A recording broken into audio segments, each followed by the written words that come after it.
hoje à conversa com o Sr. Cônego Silvestre Marques, sacerdote do presbitério éborense, do cabido da Catedral de Évora, sobejamente conhecido todos os diocesanos por, desculpa a expressão, 1001 tarefas que já desempenhou, desde professor, pároco, todo o seu trabalho na Caritas Arquidiocesana, na área socio-caritativa da Arquidiocese, como docente, quer no Instituto de Teologia de Évora, formado em Direito Canónico também no Tribunal Eclesiástico. Portanto, o Sr. Cônego tem toda, assim, já um caminho de vida intenso e preenchido e com muitos frutos de todo o seu trabalho, toda a sua entrega. Sr. Cônego, muito obrigado por nos receber aqui no Convento do Calvário, em Évora. Mas hoje estamos aqui também para fazer memória e partilhar Justamente. um pouco do nosso amado Papa Francisco, que nos deixou no passado dia 21 de Abril. Sr. Cônego, o que é que recorda, o que é que guarda deste Santo Padre?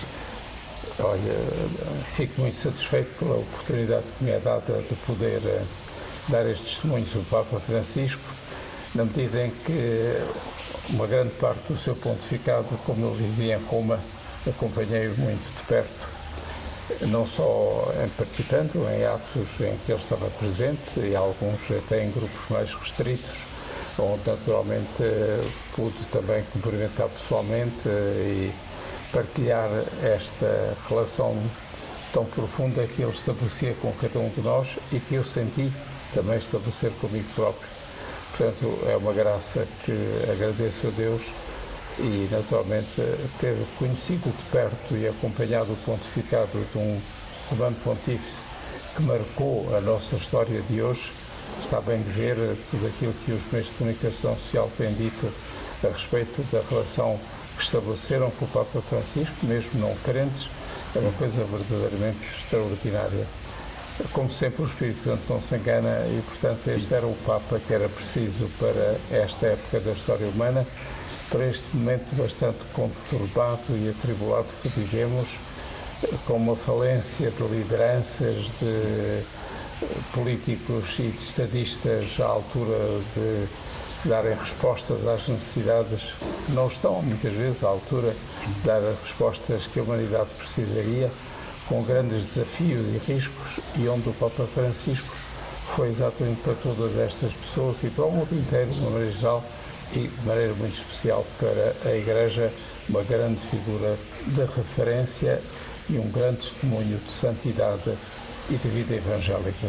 Portanto, estou muito feliz porque ele hoje se encontra, de certeza absoluta, diante de Deus e deixa uma herança extraordinária que nós precisamos de saber compreender ainda melhor e vivê-la e corresponder-lhe aos desafios que ele lançou a cada um de nós. Exatamente, já falei com várias pessoas, já ouvi o testemunho do Sr. Sisto de Évora, ontem até falava com o Sr. Padre Ricardo Cardoso e o Sr. Cônego também fala nisso. O legado que o Papa Francisco nos deixa, o Sr. Sisto até usava essa expressão, a estreiteza do tempo presente ainda nos permite perceber esse legado enorme que ele deixa. Não é? E falamos aqui em off e também, lembrei-me logo do Sr. Cônego, falámos um pouco sobre o Papa Francisco, que o Sr. Cônego também fez esse trabalho, sobretudo na pandemia, e um trabalho muito importante, mesmo nas plataformas digitais, de ir dissecando, digamos assim, mastigando para nós os principais documentos deste pontificado, e que foram só 12 anos, mas muito profícuos, muito intensos e muito profundos. Sem dúvida. Não, e esse é um dever de gratidão da nossa parte, porque ao longo destes 12 anos o Papa Francisco publicou efetivamente do seu magistério documentos muitíssimo importantes. Começo por fazer referência à Evangelii Gaudium, à exortação, que marca, digamos assim, as linhas mestras do seu pontificado, onde, aliás, ele se reporta também a um grande documento do Papa Paulo VI, que é exatamente a Evangelii Nuntiandi. Digamos, o grande período que marca o final do século passado e o início do século XXI, sobre esta nova onda de evangelização no seio da Igreja, o Papa Francisco tem um contributo extraordinário.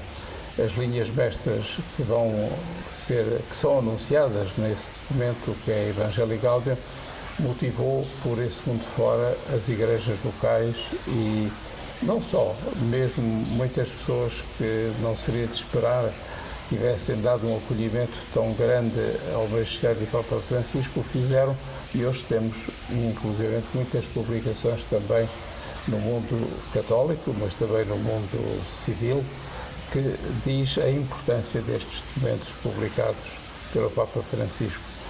Além do mais, também um tema importantíssimo, que foi o da Amoris Laetitia, sobre a família, sobre os subsistemas. E que o Sr. Cone tratava muito da sua vida no Tribunal Eclesiástico, não é? Exatamente. Não, foi uma coisa curiosa, como disseste, porque afinal a pandemia, sendo um desafio e um risco, porque muitos foram vítimas da pandemia, deu-nos a oportunidade de, não podendo participar direto e pessoalmente nas assembleias litúrgicas que habitualmente se reuniam, e aí foi-me sugerido porque não falar exatamente através dos meios de comunicação social, e portanto aí começou a minha aventura de aprofundamento e de ensinamento sobre os documentos pontifícios. Portanto, todos eles foram trabalhados, desde a Evangelii Gaudium ao Amoris Laetitia, depois também ao Laudato Si e à Fratelli Tutti. Por último, e ainda estou em curso, digamos assim, com esse trabalho, o documento final do Sínodo. Está preparado para ser publicado também no YouTube, na medida em que já fizemos 13 sessões e falta fazer ainda mais 7. No total serão 20 sessões sobre o documento final do Sínodo. E aí é importante que nos apercebamos da grandeza desta dimensão da sinodalidade que o Papa Francisco deixa à Igreja. Ele abre uma porta, não é? Completamente. Escancar a porta, não é? Sim, sim. A Igreja sempre foi sinodal, Exato. não é? Mas ele agora... Sem dúvida, ele reativou no seio da Igreja exatamente a experiência da sinodalidade, que é uma experiência dos primeiros tempos da Igreja, não é? Portanto, há muito ainda para fazer, muito para aprender e muito para aprofundar deste documento extraordinário que foi publicado no final do século. E eu registro aqui um aspecto que me parece muito importante, a coragem que o Papa teve de considerar este documento, que afinal não foi apenas só da sua autoria, mas é da autoria de todos os membros do Sínodo que nele participaram. O Papa considera este documento como magistério. Isto é radicalmente uma novidade e é muitíssimo importante que não só o pensamento do Comando Pontífice e dos bispos reunidos em Sínodo, mas também o contributo de todo o povo de Deus. Aliás, modéstia à parte, seja-me permitido referir que no final da minha vida como docente aqui no Instituto Superior de Teologia de Évora, quando fui jubilado, fiz uma publicação que está na revista Eborência do Instituto sobre exatamente uma carta que o Papa Francisco escreve ao Cardeal Lalete sobre a América Latina, sobre, digamos assim, a evangelização naquele continente latino-americano, e onde, de facto, há duas afirmações importantíssimas nesse documento. Todo o documento é muito importante. É uma carta que é breve, naturalmente sendo uma carta, mas é de uma profundidade, até do ponto de vista da evangelização, extraordinária. Uma das ideias força, e que a mim me encanta imenso e que tenho trabalhado muito ao longo destes anos, é exatamente a referência que o Papa Francisco faz ao facto de que, naturalmente, a nossa primeira consagração é a consagração batismal. Portanto, no fundo, é a nossa pertença a Cristo. Através do batismo somos configurados, como aliás diz São Paulo, a Jesus Cristo, mortos e sepultados na sua morte, para com ele depois ressuscitarmos na sua ressurreição. Todos os membros do povo de Deus, a Igreja, que é o povo de Deus. Aliás, o Papa Francisco retoma também, sempre na esteira de Paulo VI, a eclesiologia de comunhão. Depois foi sendo desenvolvida pelos papas deste último período, de Paulo VI para cá, e que é a importância que o Papa dá exatamente a esta nova eclesiologia e, sobretudo, este desafio evangelizador que ele lança à Igreja, e de portas abertas. Aliás, já na exortação apostólica Evangelii Gaudium há este conceito da Igreja em saída.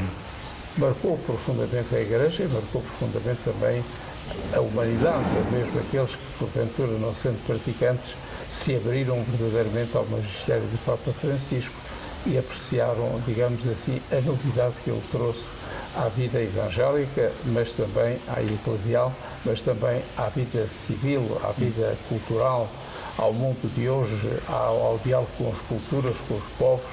É verdadeiramente qualquer coisa de extraordinário. Depois, a última que referi, a Fratelli Tutti, é também um documento verdadeiramente extraordinário, onde, de alguma maneira, é trabalhado do ponto de vista teológico, antropológico e até eclesiológico, esta proximidade. Portanto, a evangelização supõe proximidade. A evangelização é verdadeiramente um encontro quase tu a tu com o próximo, mas com a presença do ressuscitado no meio de nós. Estamos ainda em plena oitava da Páscoa e, portanto, ecoa nos nossos corações e na nossa vida este desafio do ressuscitado. Pois bem, a fraternidade que Jesus nos deixa exatamente através do mandamento novo do amor é qualquer coisa que foi anunciado pelo Papa Francisco durante este tempo por todo o mundo. Aliás, a multiplicidade das suas viagens, a quantidade de viagens que ele consegue fazer em 12 anos do seu pontificado, dizem o que foi verdadeiramente um evangelizador. E viagens às periferias, como ele disse. Não é? Ele foi a Timor, foi a países onde os cristãos eram uma comunidade muito minoritária. Não é? Mas, aliás, isso está tudo em linha com o próprio programa do pontificado, que é já apresentado na Evangelii Gaudium, não é? Aliás, devo dizer que eu vivi a maior parte do pontificado, como já afirmei, em Roma, e, portanto, fiz parte, e faço ainda parte hoje em dia, de um centro de estudos da Universidade Sofia de Movimentos Focolares, e aí, curiosamente, o grupo fundador desse grupo de estudos, digamos assim, desse centro de estudos, deu como título a esse centro de estudos Evangelii Gaudium. Não há dúvida, também para nós e também para a Sofia, também para esta universidade, o documento do Papa Francisco foi marcante e foi um programa para nós. Ainda hoje, todos os cursos que se fazem têm exatamente como ponto de partida este documento extraordinário do Papa Francisco. O Papa Francisco também conseguiu, como dizia, ir às periferias, mas ir muito além das fronteiras da Igreja, não é? Sem dúvida. E há duas palavras que eu resumo o pontificado dele, que são fáceis. Foram os 2 anos jubilares que ele também, um extraordinário, convocou, e este agora. Exato. Misericórdia e esperança, não é? Misericórdia para acolher todos, como ele nos apelou cá em Portugal, e agora esta abrir a porta para a esperança, não é? Sim, para quem porventura não tenha ainda lido a sua autobiografia, eu recomendo-a, porque eu lia, podemos dizer assim, com sofreguidão, porque não desliguei, são 250 páginas, mas para mim foi uma rapidez com que assimilei, vivia, era como um contacto meu pessoal com o Papa Francisco. Aliás, fazia-me recordar momentos em que estive exatamente com ele e alguns momentos que partilhei com muitos dos seus conselheiros, vários cardeais por ele nomeados, de quem sou amigo e com quem tenho há muitos anos uma relação de proximidade e de amizade bastante grande. E recordo-me exatamente de um facto quase pitoresco, digamos assim, em que um destes meus amigos estava um dia à espera de ser recebido na Carta de Santa Marta, nos aposentos do Papa, e enquanto aguardava que o Santo Padre chegasse, reparou que por cima de uma mesa estava uma imagem de São José a dormir, por baixo da própria imagem uns papelinhos que saíam, e o meu colega, o cardeal, intrigou-se sobre o que é que significaria exatamente aquilo. Entretanto, enquanto estava esta cena de contemplação do São José, entra o Santo Padre e diz: cuidado, está quieto, porque acordas-me São José e eu pus aí uns pedidos e quero que ele durante o sono responda aos pedidos que eu lhe coloquei. É interessante dizer a proximidade, quase direi, a candura com que ele se refere a uma relação de uma profundidade enorme que tinha com São José.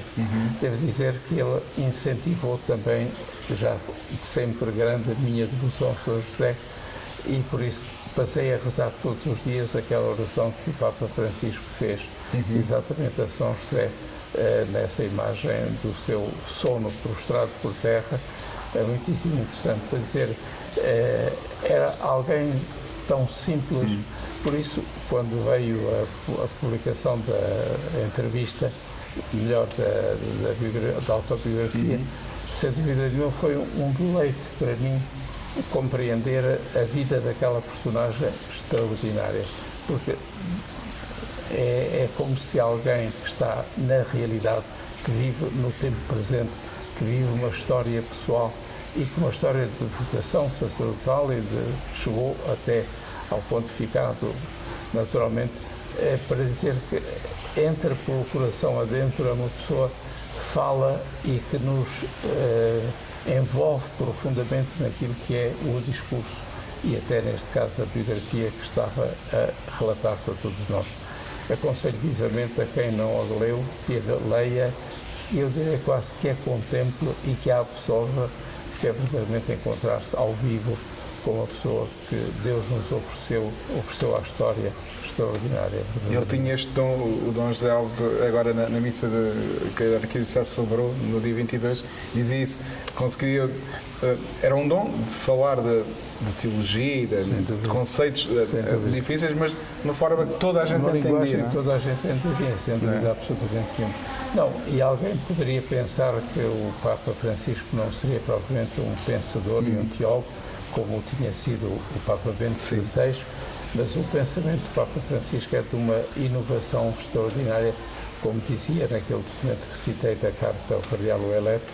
Verdadeiramente aí vê-se a grande profundidade eclesiológica, a grande profundidade de um evangelizador, foi o Papa Francisco, e que deixou marca na história da Igreja, mas também na história da humanidade nestes tempos.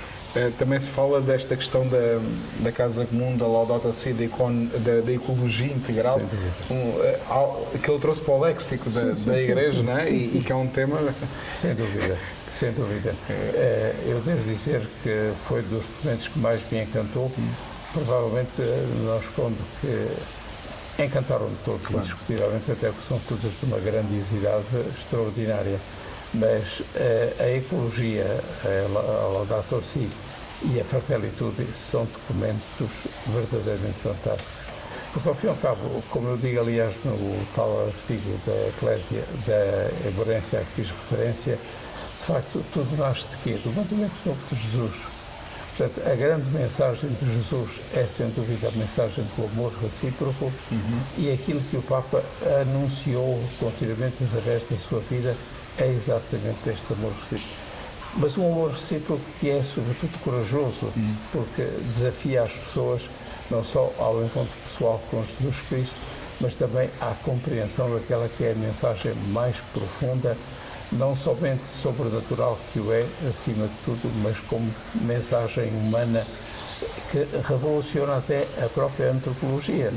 É preciso ter presente que estes documentos não são apenas documentos que falam uma linguagem religiosa ou de evangelização, mas são também documentos marcantes do ponto de vista antropológico, do ponto de vista filosófico, e por isso verdadeiramente é um magistério diversificado, é um magistério plural, digamos assim, e um magistério, sem dúvida nenhuma, para os tempos que corriam e necessários para a humanidade e até para as grandes figuras que têm marcado este tempo, algumas mais positivamente, infelizmente outras menos positivamente, mas acho que nenhuma delas se deixou ficar impávida e sereno, mas pelo contrário se sentiu interpelado pelo magistério deste grande Papa. Estou convencido que, assim como um dia tivemos na Igreja um Leão Magno ou outros Papas Magnos, também este Papa Francisco um dia será Francisco Magno, porque verdadeiramente foi e é hoje ainda o seu património de evangelização e o seu magistério verdadeiramente grande. E achei curioso que na capa dos jornais, e não só em Portugal, mas de todo o mundo, aparece uma palavra comum, o Papa do Povo. Sim, também. sem dúvida. Portanto, Sem dúvida. E no melhor sentido do termo. Do termo, exatamente. Quando se fala do Papa do Povo, é do povo de Deus. De Deus, exatamente. E não Portanto, só da... sem excluir ninguém, sem excluir até ninguém. porque o Papa tem uma visão tão aberta, tão universal como todos, que verdadeiramente se alguém não excluiu, como Jesus Cristo, não excluiu ninguém, Exatamente. foi exatamente ele. E depois é importante também perceber que o que aqui se realça em muitos dos seus documentos é uma dimensão de encarnação que fazia falta à Igreja, que era necessária. E hoje há muitas novas respostas eclesiais na Igreja que são exatamente respostas que estão voltadas para a encarnação dos valores evangélicos e da mensagem de Jesus Cristo na vida dos homens, na vida do dia-a-dia. E o Papa Francisco conseguiu motivar-nos a todos e fazer-nos, inclusivamente, estudar profundamente estas questões e, através delas, evangelizar hoje a Igreja e a humanidade. Eu agradeço a Deus a oportunidade que me foi dada de poder também partilhar e viver com outras pessoas aqui a nível da Diocese, mas devo dizer hoje com os meios foi muito para além da Diocese, não é?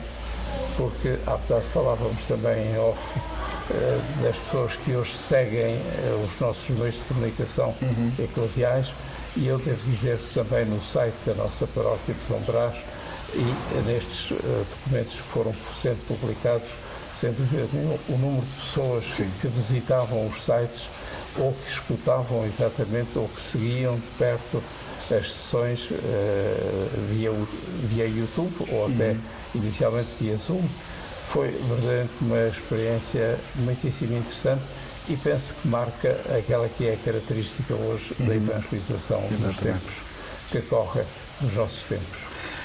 Agora, eu como jornalista, e é a pergunta que sempre se coloca em qualquer entrevista que se faça sobre o Papa Francisco, Claro. Agora será um conclave, não é?